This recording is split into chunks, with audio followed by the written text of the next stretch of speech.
I can tell you starting this week, this crazy, challenging, infuriating seller's market is finally coming to an end here in San Diego. Yes, finally. Sort of. My name is Dan Parker. I am a San Diego real estate agent with the Best Life Home Team. And today we're talking about how the market is changing just in this last week. I mean, some crazy changes happening right now and what that means for you as a potential buyer. Actually could be a really good time to buy a house right now, depending on your exact situation. So it's just over 2 weeks since interest rates hit 5% and have exceeded 5%. And yet the market really hadn't changed at all. We were still seeing offers $100,000, $150,000 over asking, no contingencies. Everything seemed to be playing out the same way that it was. The reality is, it takes a little bit of while for that to go into effect. Interest rates had gone up 75% over the last 4 months. I mean, that is a crazy amount of money when you're buying a median home in San Diego of $900,000. It's about $900,000 right now.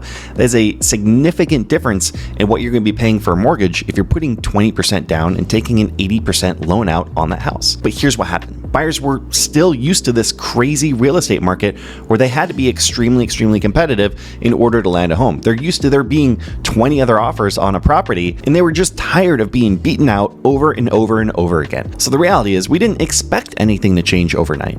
Now we're starting to see signs of change happening. I mean, really starting to see those signs. Oh, snap. Signs on signs on signs. And the first sign that change is coming is that mortgage applications are down. People applying for mortgages are down 41% compared to this time last year. It's the lowest the applications have been since 2019.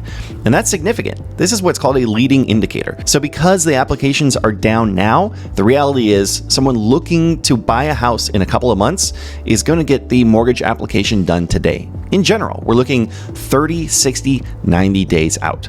So because applications are down now, then in the next couple of months, we're really going to see fewer buyers out there in the market. And at the same time of these skyrocketing interest rates, you also have the Fed issuing a warning over signs of a brewing U.S. housing bubble. And the reason they're saying that is because what they see is housing prices increasing at a much higher rate than the rest of the inflation that's happening right now. The 8.5% inflation numbers that just came out a couple of days ago, well, we're seeing housing prices going up 20% over the last year. In the previous year, we saw it hitting a way higher percentage than that 7% inflation rate that we saw. But I think the message here is pretty clear.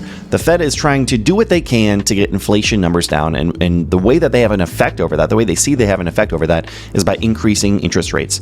So they're using this messaging to justify the fact that they've increased interest rates 75% over the last 4 months. I mean, that's a massive increase, way more than anybody expected this year. Oh no, I really didn't expect this. At the beginning of the year, when everyone was talking about the federal government raising interest rates throughout the course of the year with these 3 planned increases, they were thinking at most we'd get up to 4%, and we're already over 5%. And just to give you an example of how those interest rates affect your monthly payment, if you're looking to purchase an $800,000 home with 20% down and you had a 3% interest rate, you're looking at around $2,600 a month for your monthly mortgage payment. And for 5.25%, you're looking at $3,500. A difference of almost $1,000 a month. This is bad news. I know what you're saying right now, well, this video is supposed to be about how this is a good time to buy a house. And don't worry, some good news is coming, okay? It's really not all bad news for buyers. I mean, there's some silver linings involved with everything I'm saying right now. So if you're in a situation where you had a very tight budget and you really were maxing out your pre-approval and what you could get financed for, yes, this is a challenging time, and maybe it's not the best time for you to buy a house right now. Maybe you can't even afford what you really want. And that's a challenge that I don't have a solution for. But for a majority of people that I talk to, they do have a little bit more flexibility. They just had installed a personal budget.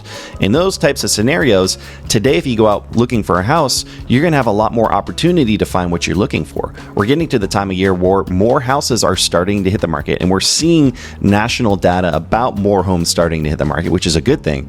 And simple rules of supply and demand. Demand has been decreasing and is starting to decrease because of this massive increase in interest rates, and because people are stating that they think that there are warning signs of a bubble right now. And that really has an effect on people's thoughts on purchasing a home, because everyone wants to make a good investment. People don't want to go through a situation where the market is going to crash. But I can tell you this, just a month and 2 months ago, I was working with a handful of buyers that were getting worn down week after week after week after week. And this cannot be understated. I mean, this really can't. The mental willpower you have to see dozens and dozens of homes and submit offer after offer after offer after offer, it has to be really high. I mean, it's not an easy situation to go through. So the fact that the market is changing so that you could have some more opportunity and you can have some less competition is a really, really great thing for this market. And although the increase of interest rates really benefits cash buyers more than anyone, because that obviously doesn't affect a cash buyer, if you are going to take out a loan, you can also look into different types of loan programs, maybe an adjustable rate mortgage, an ARM.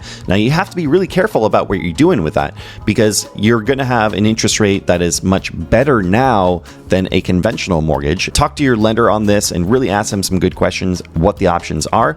But for example, if you're looking to purchase a house that you plan to live in for 5 to 10 years and you get an adjustable rate mortgage that is going to have a very, very low rate for the first 10 years, then great. That might save you $500, $600, $700, $800 a month, depending on what type of house you're looking to buy. I have some clients today that are using an adjustable rate mortgage to be able to get a 3% interest rate for the first 10 years in a house that they only plan to live in for less than 10 years.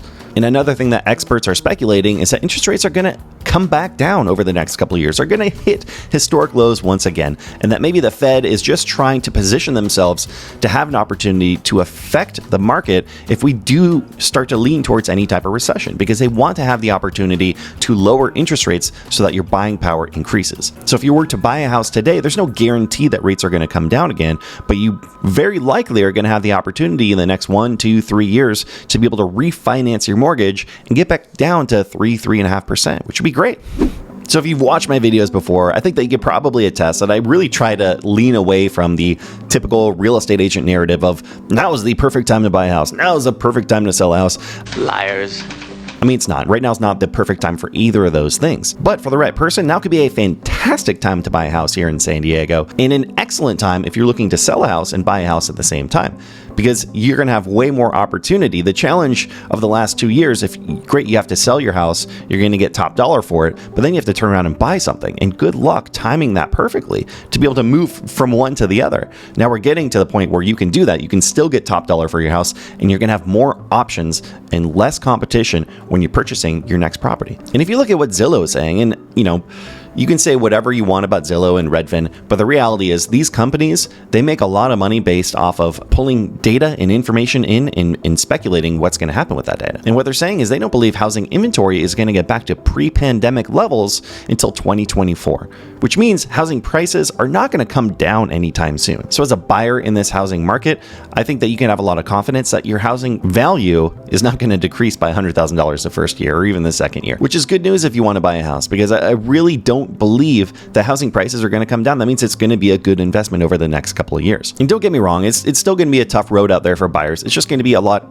easier and better than it was before. Having to go through crazy bidding wars with 20 other offers, hundreds of thousands of dollars over asking, removing all contingencies, or having to settle for what's available. Now you can be a little bit more picky and you can find the perfect home for you.